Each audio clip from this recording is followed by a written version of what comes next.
অপ্রতিরোধ্য গতিতে সিরিয়ার বিদ্রোহীরা মাত্র 12 দিনে পতন ঘটিয়েছে সিরিয়ার আসাদ পরিবারের 54 বছরের এবং বাশার আল আসাদের 24 বছরের শাসনামলে। তাদের দ্রুতগতির অভিযানে আসাদ তার মিত্র এবং বাকি বিশ্বকে হতবাক করেছে। মূলত 27 নভেম্বর দেশটির দ্বিতীয় বৃহত্তম শহর আলেপ্পাতে বিদ্রোহীদের আক্রমণ শুরু হয়। এরপর 1 ডিসেম্বর আলেপ্পোর কুর্দি যোদ্ধাদের দখলে থাকা কিছু সংখ্যাগরিষ্ঠ কুর্দি এলাকা বাদে বাকি অংশ নিজেদের দখলে নেয় বিদ্রোহীরা।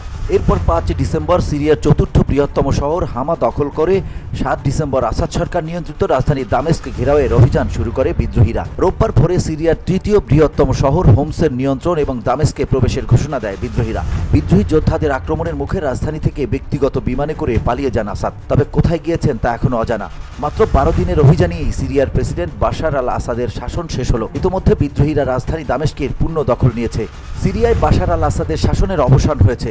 রোববার আর্মি অফিসারদের উদ্দেশ্যে ঘোষণা দেন দেশটির সেনাবাহিনীর কমান্ড। এছাড়া সিরিয়ার বিদ্রোহীরাও জানিয়েছে দেশটির রাজধানী দামেস্ক এখন আসাদ মুক্ত। 1 দশকেরও বেশি সময় ধরে সিরিয়ার গৃহযুদ্ধের পর স্বৈরশাসক আসাদ মুক্ত হলো দেশটি। দেশের অভ্যন্তরের সংঘাত নিরসনে দীর্ঘ সময় আমাদের পাশে ছিল রাশিয়া এবং ইরানের মতো শক্তিশালী মিত্ররা। তবে শেষ মুহূর্তে মিত্রদের কোনো ভূমিকা দেখা যায়নি।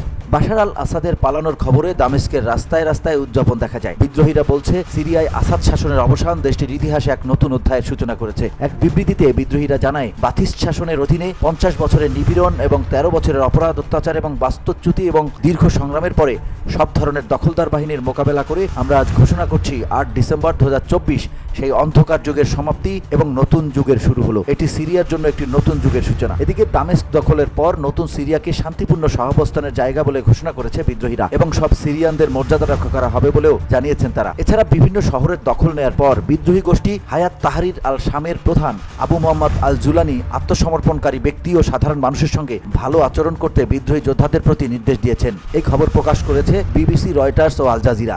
VOD Bangla news desk.